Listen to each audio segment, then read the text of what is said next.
Episode 11 की शुरुआत में हमें दिखाया जाता है कि कैसे पहले तीनों बहनों की लाइफ बहुत ही अच्छी थी, फिर देखते ही देखते सब कुछ बदल जाता है। यहाँ से सीन आ जाता है प्रेजेंट में, जहाँ पर समदल योंगपिल से पूछती है, कल रात मैंने तुमसे क्या बोला? योंगपिल कहता है, तुमने मुझसे कन्फेस किया, तुमने मुझे बताया कि तुम मुझे पसंद करती हो, फिर मैंने भी बोल दिया कि मैं भी तुम्हें पसंद करता हूँ। ये सब सुनते ही समदल वहाँ से भागने लग जाती है और योंगपिल उसके पीछे पीछे भाग रहा था। उन दोनों को भागते हुए गांव की लेडीज भी देख लेती है और वो सारे लोग बातें बनाने लग जाते हैं। समदल भागते भागते एक जगह पर आकर छुप जाती है। योंगपिल उससे पूछता है, तुम ऐसे क्यों बिहेव कर रही हो? एक्चुअली में समदल को याद आ गया था कि पिछले रात उसने और योंगपिल ने किस किया था। समदल उससे कहती है, तुम मुझे अकेला छोड़ दो, तुम मेरा पीछा करते करते यहाँ तक क्यों आ गए? योंगपिल कहता है, तुम ऐसा क्यों बिहेव कर रही हो? तुमने जो भी ड्रंक होकर बोला वो सब तुम्हारे लिए नॉर्मल था, लेकिन तुम मेरी बातें सुनकर वहाँ से भाग क्यों गई? मुझे बहुत बुरा लगा। समदल कहती है, तुम क्या बोलने की कोशिश कर रहे हो? मुझे नहीं समझ में आ रहा है। योंगपिल कहता है, मैंने तुमसे ये बोला कि पिछले रात तुमने अपनी फीलिंग्स मुझसे कन्फेस की और ये सुनते ही तुम वहाँ से भाग गई। समदल कहती है, वो थोड़ी ना कोई कन्फेशन था, कौन सा इंसान किस करके कन्फेस करता है? योंगपिल कहता है, इसका मतलब ये है कि तुम्हें सब कुछ याद था। इस तरफ क्योंगटे की मॉम कहती है, पक्का वो दोनों डेट कर रहे हैं, क्योंकि पिछले रात मैंने उन दोनों को देखा था। योंगपिल समदल को अपने कंधे पर बिठाकर ले जा रहा था। अगले सीन में हम दायंग को देखते हैं, जो अपने थीम पार्क के प्रोजेक्ट के लिए समदलरी के लोगों से मिलने के लिए आया था। उसी टाइम पर वहाँ पर समदल की मॉम और बाकी के लोग आ जाते हैं। वहाँ के जितने भी लोग थे वो लोग इशारा करके उन लोगों को वहाँ से जाने के लिए बोल रहे थे, लेकिन उन्हें कुछ भी समझ में नहीं आता। उसी टाइम पर दायंग पीछे मुड़कर देखता है और वो एकदम से डर जाता है। जिंदल के पेरेंट्स कहते हैं, तुमने 4 सालों तक अपना शक्ल नहीं दिखाया, तो अब यहाँ पर क्यों आए हो? दायंग जिंदल के डैड से पूछता है कि डैड आप कैसे हैं? तो जिंदल के डैड कहते हैं, तुमने मुझे डैड क्यों बुलाया? तुम्हारी हिम्मत कैसे हुई? मैं तुम्हारी जान ही ले लूंगा। तभी जिंदल की मॉम कहती है कि इसको जो करना है वो करने दो, इसको कहाँ आना है और कहाँ जाना है ये इसकी मर्जी है। अब वो सारे लोग आमने सामने बैठे हुए थे और दायंग को हिचकियां आ रही थी। तो जिंदल की मॉम पूछती है, अभी भी तुम्हें हिचकियां आती है जब तुम डर जाते हो? फिर वो पूछती है, तुम लोग यहाँ पर क्यों आए हो? तो मिस्टर को कहता है, हम लोग समदलरी में एक थीम पार्क बनाना चाहते हैं। तो जिंदल की मॉम कहती है, ये बकवास आइडिया किसके दिमाग में आया? तो मिस्टर को कहता है, ये आइडिया दायंग का था। अब तक जिंदल की मॉम शांत बैठी हुई थी, लेकिन ये सुनते ही वो झाड़ू लेकर उसे मारने लग जाती है। वो बोलने लगती है कि 4 सालों तक उसने कभी भी अपनी शक्ल नहीं दिखाई और 4 सालों के बाद वो ये बोलने के लिए आया है कि उसे यहाँ पर बिजनेस करना है। बाहर आकर जिंदल दायंग से कहती है, मुझे तुमसे बात करनी है। तो जिंदल के डैड कहते हैं, तुम इससे क्यों बात करोगी? इससे तो मैं बात करूंगा। फिर वो दोनों एक जगह पर आकर बैठ जाते हैं, लेकिन दायंग ड्रिंक करने को तैयार नहीं था। तो जिंदल के डैड कहते हैं, जब तुम जिंदल से शादी करने के लिए मुझसे भीख मांग रहे थे उस टाइम पर तुमने अच्छे से ड्रिंक किया था, तो आज इतनी प्रॉब्लम क्यों हो रही है? इस तरफ मिस्टर को कहता है, एक्चुअली मैं थीम पार्क नामदलरी में ही बनने वाला था, लेकिन वहाँ पर एक छोटा सा इंसिडेंट हो गया, उसके बाद उसने डिसीजन बदल दिया। फ्लैशबैक सीन में हम देखते हैं, जब नामदलरी के लोग जिंदल की बहुत बेइज्जती कर रहे थे तब दायंग ने उनसे बहुत लड़ाई की थी और इसी चक्कर में उसने सारा कॉन्ट्रैक्ट भी तोड़ दिया था। प्रेजेंट में जिंदल कहती है, इतने छोटे से रीजन के लिए उसने पूरा कॉन्ट्रैक्ट तोड़ दिया। तो मिस्टर को कहता है, तुम्हें तो पता है ना, जब भी कोई इंसान तुम्हारे बारे में कुछ भी गलत बोलता है तो दायंग से सुना नहीं जाता। दूसरी तरफ जिंदल के डैड कहते हैं, तुम्हें याद है तुमने इसी टेबल पर मुझसे क्या प्रॉमिस किया था? मैंने तुमसे कहा था कि अगर मेरी बेटी एएस ग्रुप में शादी करेगी तो वो कभी भी खुश नहीं रह पाएगी। उस टाइम पर तुमने मुझसे क्या बोला था, चाहे तुम्हारी फैमिली तुम्हें डिसोन ही क्यों ना कर दे, तुम जिंदल को हमेशा प्रोटेक्ट करोगे। लेकिन बाद में तुमने क्या किया? उसे डिवोर्स पेपर के साथ घर भेज दिया। दायंग बहुत ड्रंक हो गया था। वो बोलने लग जाता है कि मैं तो यही चाहता था कि मेरी फैमिली मुझे डिसोन कर दे। मुझे एएस ग्रुप की जरा भी परवाह नहीं थी। मुझे वो सब छोड़कर जिंदल के साथ जाना था, इसीलिए मैं लोकल डिस्ट्रिक्ट ऑफिस गया था ताकि वहाँ जाकर मैं अपनी फैमिली के साथ सारा रिश्ता तोड़ दूं। लेकिन वहाँ जाकर पता चला कि ऐसा सिस्टम अब बंद हो चुका है और इसी वजह से मैं खुद को डिसोन नहीं कर पाया। और मैंने जिंदल से कहा था कि हमें सारा कुछ छोड़कर यहाँ से चले जाना चाहिए, लेकिन जिंदल ने मुझसे बोला था कि मैं पैसों के बिना नहीं रह सकता हूँ और इसके बाद वो खुद ही मुझे छोड़कर चली गई। अब वो सारा कुछ निकाल के रख देता है, अपना वॉच, अपना वॉलेट, सब कुछ। वो कहता है मुझे ये सब नहीं चाहिए। जिंदल के डैड भी बहुत ड्रंक हो गए थे, वो उस घड़ी को पहन लेते हैं। अगले सीन में हम समदल और योंगपिल को देखते हैं, जो अभी भी वहीं पर बैठे हुए थे। योंगपिल समदल से कहता है, तुम्हारी केयर करना, तुम्हारे बारे में सोचना, ये सब कुछ मेरे लिए नेचुरल है। फ्लैशबैक सीन में हम देखते हैं समदल ने योंगपिल से कहा था कि तुम मेरी इतनी केयर क्यों करते हो, अगर मुझे तुम्हारी आदत पड़ गई फिर मैं क्या करूंगी। प्रेजेंट में योंगपिल कहता है, मैं कभी भी तुम्हारी केयर करना बंद नहीं करूंगा, चाहे तुम्हें मेरी आदत क्यों न पड़ जाए, मैं हमेशा तुम्हारे लिए रहूंगा। सीन शिफ्ट होता है नेक्स्ट मॉर्निंग। समदल जैसे ही सोकर उठती है तो वो टीवी ऑन करती है। टीवी पर किसिंग वाला सीन आ रहा था और समदल की मॉम वहीं पर थी। वो टीवी बंद करने की कोशिश करती है लेकिन रिमोट चल ही नहीं रहा था। उसकी मॉम पूछती है, तुम क्या कर रही हो? तो समदल कहती है, मुझे नहीं पता था कि सुबह सुबह टीवी पर ये सब आता है। तो उसकी मॉम कहती है, तुम इतनी ओल्ड फैशन की तरह क्यों बिहेव कर रही हो, ये सब कुछ तो नॉर्मल है। फिर वो जिंदल और हेदल को बुलाने के लिए आई थी। तभी वो देखती है कि दायंग और उसके डैड एक दूसरे को पकड़ के वहीं पर जमीन पर सोए हुए थे। तभी जिंदल भी वहाँ पर आ जाती है। वो उन दोनों को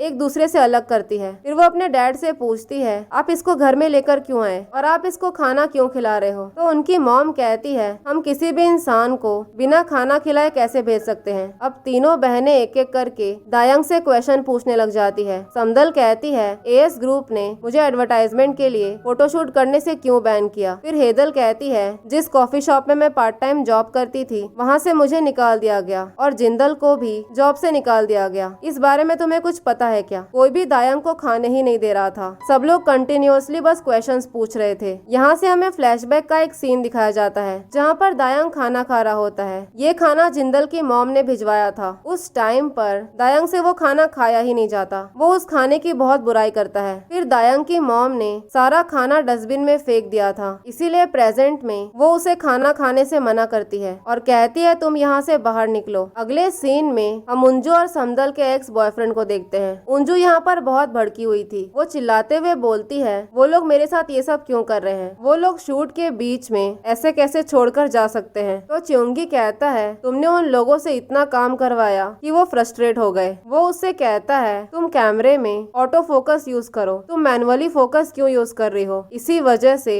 सारे फोटोज ब्लर आ रहे हैं। वो कहता है, तुमने लाइटनिंग और मॉडल्स के बारे में कंप्लेंट किया। प्रॉब्लम इन सब की नहीं थी, बल्कि प्रॉब्लम तुम्हारे फोटोज की थी। तुम्हें फोटोज निकालने ही नहीं आते। तुम तो समदल की असिस्टेंट थी ना? क्या तुम्हें समदल ने सिखाया नहीं कि फोटो पर कैसे फोकस किया जाता है? वो अपने असिस्टेंट को सब कुछ सिखाती थी। पक्का तुम्ही ने ध्यान नहीं दिया होगा। ये सब सुनकर उंजू को बहुत गुस्सा आ गया था। वो च्योंगी पर चिल्लाने लगती है। अगले सीन में हम समदल को देखते हैं। उसकी दोनों असिस्टेंट उसको बताती है कि उंजू को तो फोटोज निकालने भी नहीं आ रहा है और इसी वजह से सारे मॉडल्स उसको छोड़कर भाग गए। फिर उसकी असिस्टेंट कहती है, एक बात मुझे बहुत ही अजीब लगी, तुम्हें वो स्कार्फ याद है जो उंजू लेकर आई थी? उस टाइम पर उसने कहा था कि ये स्कार्फ तुम मॉडल को पहनने के लिए बोलो, लेकिन उस टाइम पर तुमने मना कर दिया था। समदल के मना करने के बाद भी उसने वो स्कार्फ मॉडल को पहना दिया था। फिर वो बताती है, उंजू के वार्डरोब में कुछ प्रॉब्लम हो गया था, इसीलिए वो बार बार ये स्कार्फ पहनने के लिए इंसिस्ट कर रही थी। ये बात बहुत ही अजीब है। फिर समदल कहती है, मैं यहाँ पर बहुत बिजी हूँ। तो उसके असिस्टेंट कहती है, क्या तुम किसी प्रोजेक्ट पर काम कर रही हो? हमें बहुत बुरा लग रहा है, हम तुम्हारे लिए कुछ भी नहीं कर रहे हैं, फिर भी तुम हमें पेमेंट दे रही हो। अगर हमारे लिए कोई भी काम है तो तुम मुझे बताओ, हम लोग तुरंत ही वहाँ पर आ जाएंगे। लेकिन समदल मना कर देती है। उसी टाइम पर योंगपिल का फोन आ रहा था। तभी समदल को पिछले रात का याद आता है जहाँ पर योंगपिल बोल रहा था कि मैं बहुत ही कॉन्फिडेंट हूँ, मैं तुम्हें हैंडल कर सकता हूँ, मैं अपनी फीलिंग्स को लेकर बहुत ही श्योर हूँ। समदल कहती है, तुम मेरे फीलिंग्स के बारे में कैसे जानते हो? हम दोनों एक दूसरे को 30 सालों से जानते हैं, मैं तुम्हें भूल भी नहीं पा रही थी। ये सब कितना मुश्किल था, लेकिन क्या फर्क पड़ता है, ये सब कुछ पास्ट में था। योंगपिल कहता है, तुमने पास्ट में जो कुछ भी सोचा हो, लेकिन अब तुम मेरे बारे में क्या सोचती हो? और पिछले रात तुमने मुझे किस क्यों किया? जब भी तुम ड्रंक होती हो तुम किसी को भी किस करती हो क्या? तो समदल उसको मारने लग जाती है। वो कहती है, तुम्हारा दिमाग खराब हो गया है, मैं किसी और के साथ ये सब कुछ नहीं करती। प्रेजेंट में वो योंगपिल के बारे में सोच ही रही थी, तभी योंगपिल उसके सामने आ जाता है। समदल एकदम से डर गई थी। वो योंगपिल से कहती है, तुम ऐसे चुपचाप क्यों आते हो? तुम्हें आवाज करके आने नहीं होता है क्या? अगले सीन में हम सांगदो को देखते हैं। तभी उसके मॉम डैड कहते हैं, समदल और योंगपिल ने ब्रेकअप कर लिया, जबकि अभी भी उनके अंदर फीलिंग्स है। तभी सांगदो की मॉम सांगदो से कहती है, तुम्हें उन दोनों की हेल्प करनी चाहिए ताकि वो साथ में रहे। तो सांगदो चिल्लाने लगता है। वो कहता है, मैं उनकी हेल्प क्यों करूं? इस तरफ योंगपिल समदल के पीछे पीछे घूम रहा था। वो समदल से कहता है, तुम इन्हें ने तो मुझसे कहा था कि मैं आवाज करके आ सकता हूँ, इसीलिए मैं आवाज करते करते चल रहा हूँ। समदल कहती है, तुम्हारे पास कोई और काम नहीं है क्या? योंगपिल कहता है, मैं काम ही तो कर रहा हूँ, तुम अपना कैमरा लेकर आओ, हमें साथ में निकलना होगा पिक्चर्स लेने के लिए। समदल कहती है, मैं अकेले जा सकती हूँ, तुम्हें साथ आने की जरूरत नहीं है। तो योंगपिल कहता है, हमें अपने फीलिंग्स को साइड में रखना होगा ताकि हम साथ में काम कर सके। तो समदल कहती है, तुम ये क्या बोल रहे हो, मेरे अंदर तुम्हारे लिए कोई फीलिंग्स नहीं है। योंगपिल कहता है, तुम अपने फीलिंग्स की वजह से मुझे साथ लेकर नहीं जा रही हो, तुम मेरी आंखों में देख नहीं पाती हो, तुम्हें पसीने छूटने लग जाते हैं, तुम नर्वस हो जाती हो। फिर समदल कहती है, तुम्हें याद है मैंने तुमसे एक बार क्या बोला था, हमारा एक्स एक स्ट्रेंजर से भी वर्स्ट हो सकता है, जिसके साथ तुमने ब्रेकअप कर लिया है उसके साथ दोबारा से होना बहुत ही मुश्किल होता है और एक स्ट्रेंजर को डेट करना इससे आसान होता है। तो योंगपिल पूछता है, क्यों मुश्किल होता है दोबारा से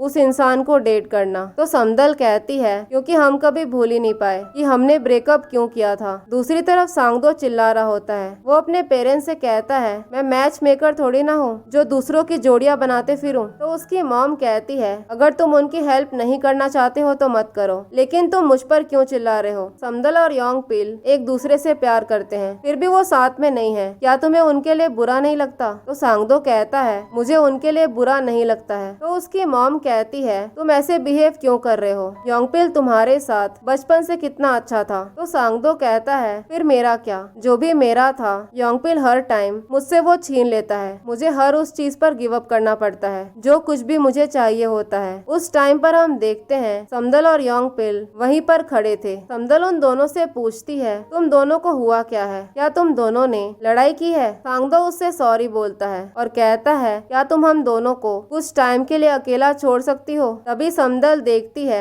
योंगपिल का सारा सामान वहीं पर रखा हुआ था। वो मन में सोचती है, इसका सामान यहाँ पर क्यों है? इस तरफ योंगपिल सांगदो से कहता है, मुझे पता है तुमने मुझे कहा था कि मैं कैसा फील करता हूँ, इससे तुम्हें कोई फर्क नहीं पड़ता है, लेकिन तुम्हें ऐसा नहीं लगता कि तुम इस बात को कुछ ज्यादा ही खींच रहे हो? सांगदो कहता है, मैंने कुछ गलत तो नहीं बोला, जो भी चीज मेरा था तुम वो सारा कुछ मुझसे छीन लेते थे। योंगपिल कहता है, तुम्हारा मतलब क्या है? मैंने तुमसे क्या छीना? तो सांगदो कहता है, बचपन में मेरे ग्रेड्स तुमसे अच्छे आते थे, फिर भी मैंने तुम्हें क्लास का प्रेसिडेंट बनने दिया और मैं खुद वाइस प्रेसिडेंट बना। तो योंगपिल कहता है, तुम्हारा मतलब क्या है? वो एक इलेक्शन था और लोगों ने मुझे वोट दिया, इसीलिए मैं क्लास का प्रेसिडेंट बना। सांगदो कहता है, मैं तुमसे अच्छा गाना भी गाता था, फिर भी मैंने तुम्हें उस कंपटीशन में गाना गाने दिया। तो योंगपिल कहता है, तुम ये क्या बोल रहे हो? तुमसे बेटर गाना मैं गाता हूँ। तभी समदल बीच में आ जाती है और कहती है, तुम दोनों बच्चों की तरह लड़ाई क्यों कर रहे हो? योंगपिल कहता है, तुम इन सब से दूर रहो। फिर सांगदो कहता है, जब भी हम फील्ड ट्रिप पर जाते थे तब मैं योंगपिल के लिए अपना सीट गिव अप कर देता था ताकि योंगपिल समदल के साथ बैठ सके। उस टाइम पर मैंने गिव अप किया, अब तुम्हारा टर्न है, तुम गिव अप करो। तो योंगपिल कहता है, जब भी मैं कोई गेम जीतता था तब उस गेम में मैं तुम्हारा नाम डाल देता था, इसीलिए अब तुम्हारा टर्न है, तुम पीछे हट जाओ। समदल उन दोनों को चुप कराती है और पूछती है, तुम लड़ाई किस बात पर कर रहे हो? फिर वो कहती है, तुम दोनों में से कोई एक गिव अप करेगा, कौन करता है इससे मुझे फर्क नहीं पड़ता। अगले सीन में हम दायंग और जिंदल को देखते हैं। जिंदल उससे पूछती है, तुम हर टाइम मेरे पीछे पीछे क्यों घूमते हो और तुम्हें क्या लगता है ये थीम पार्क मैं यहाँ पर बनने दूंगी? दायंग कहता है, मैं ये सब कुछ प्लान नहीं कर रहा था, लेकिन ये सब कुछ हो गया। तो जिंदल कहती है, तुम्हारा दिमाग खराब है क्या? तुमने इतना बड़ा सा डिसीजन इतनी छोटी सी बात पर ले लिया। मैंने तुम्हारे साथ जो कुछ भी किया उसके बाद तुम लोगों के मुंह से मेरी बुराई नहीं सुन सकते हो। दायंग कहता है, ये कोई छोटी बात नहीं है और तुमने कुछ भी गलत नहीं किया, तुमने वही किया जो सही था, और अगर तुम नहीं करती तो वो सब कुछ मैं करता। जिंदल कहती है, चाहे कुछ भी हो, समदलरी में कोई थीम पार्क नहीं बनेगा। उसी टाइम पर हम बहुत सारे लोगों को देखते हैं। देखकर ऐसा लग रहा था कि वो लोग लड़ाई करने के लिए जा रहे थे। पता चलता है कि ये लोग गांव की लेडीज थी। उनको देखकर सब लोग डर जाते हैं। सब समझ गए थे कि जरूर कुछ बुरा होने वाला है। तभी क्योंगटे और उनु आकर इन लोगों को बताते हैं कि पहले ऐसा कभी भी नहीं हुआ है, 10 सालों में ये पहली बार हो रहा है। पता चलता है कि समदलरी और नमदलरी दोनों की औरतें वहाँ पर पहुँच चुकी थी। समदल की मॉम उनसे पूछती है, तुम लोग इस बार किस बारे में लड़ाई करने के लिए आए हो? अगर ये सारा कुछ थीम पार्क के बारे में है तो हमें कोई थीम पार्क नहीं चाहिए, तुम लोग रख सकते हो। तो नमदलरी की औरतें कहती हैं, तुम लोग बोलते कुछ हो और करते कुछ और ही हो। तुम्हारी बेटी को कोई एलिमनी नहीं मिला, इसीलिए ये थीम पार्क बनवा कर पैसे ऐंठने की कोशिश कर रही हो, या फिर तुम समदल के लिए कोई स्टोर बना रही हो क्योंकि उसका करियर फेल हो गया। तो समदल की मॉम उनको चुड़ैल बोलती है और कहती है, अपने गंदे मुंह से मेरी बेटियों का नाम लेना बंद करो। चुड़ैल वर्ड सुनते ही उनको बहुत गुस्सा आ जाता है और देखते ही देखते वो सारे लोग लड़ने लग जाते हैं। अब इनके पास कोई ऑप्शन नहीं था, इसीलिए ये लोग छुड़ाने के लिए जाते हैं, लेकिन छुड़ाने के चक्कर में ये लोग भी पिटने लग जाते हैं। जब दायंग जिंदल को छुड़ाने के लिए जाता है तो जिंदल उसे ही एक लात मार देती है। सब लोग एक दूसरे का बाल पकड़ पकड़ के खींच रहे थे, तभी क्योंटे ऊपर चढ़ के उनको शांत करने की कोशिश करता है। वो कहता है अगर हम लोग ऐसे ही लड़ते रहे तो पक्का हम सब मर जाएंगे, लेकिन कोई भी सुनने को तैयार नहीं था, इसीलिए वो एक पाइप लेकर सबके ऊपर पानी फेंकने लगता है। अगले सीन में जिंदल दायंग से कहती है तुमने देखा ना यहाँ पर क्या हुआ, अभी भी तुम वो थीम पार्क यहाँ बनाना चाहते हो। तो दायंग कहता है मैं ये सारा कुछ तुम्हारी मॉम के लिए कर रहा हूँ ताकि वो पानी में डाइव करना बंद कर दे। ये सब सुनकर जिंदल शॉक हो गई थी। फिर दायंग कहता है जो भी इंसान जिसको एरिथमिया है उसे पानी में डाइव नहीं करना चाहिए, ये उसके लिए बहुत डेंजरस हो सकता है। अगर यहाँ पर थीम पार्क बन गया तो उन्हें डाइव करने की जरूरत नहीं पड़ेगी। जिंदल पूछती है तुम्हें ये सब कैसे पता चला। फ्लैशबैक सीन में हम देखते हैं जब जिंदल की मॉम को हॉस्पिटल में एडमिट किया गया था तब दायंग भी वहीं पर था और डॉक्टर ने उसको सारी बात बता दी थी। दायंग जिंदल से कहता है अगर यहाँ पर थीम पार्क बन गया तो ये एक टूरिस्ट एरिया बन जाएगा और उन्हें डाइविंग करने की जरूरत नहीं पड़ेगी और यहाँ के सारे लोगों को कॉम्पनसेशन भी दिया जाएगा जो यहाँ के लोगों के पेंशन के लिए अच्छा है। उन्हें कोई काम करने की जरूरत नहीं पड़ेगी। जिंदल कहती है तुमने ये सब मेरी मॉम के लिए किया, इसका मतलब तुम ही ने उनके हॉस्पिटल का बिल भी पे किया। फिर जिंदल कहती है तुम ये सब क्यों कर रहे हो, हम कोई फैमिली नहीं है, अगर तुम्हारे घर के लोगों को पता चला तो तुम बहुत बड़े प्रॉब्लम में फंस जाओगे। दायंग कहता है मुझे कोई फर्क नहीं पड़ता है। अगले सीन में हम योंगपिल और समदल को देखते हैं जो फोटोज लेने के लिए बाहर निकल रहे थे। तभी समदल उससे पूछती है तुम्हारा बैग मैंने क्योंटे के शॉप पर देखा, तुम वहाँ पर क्या कर रहे हो। योंगपिल कहता है मैंने घर छोड़ दिया है। दूसरी तरफ हम हेदल को देखते हैं जिसे उसके रूम में उसकी मॉम का डाइविंग सूट मिलता है। वो समझ गई थी कि ये डाइविंग सूट उसकी बेटी हायुल ने ही छुपाया है। वो हायुल से आकर पूछती है क्या तुम्ही ने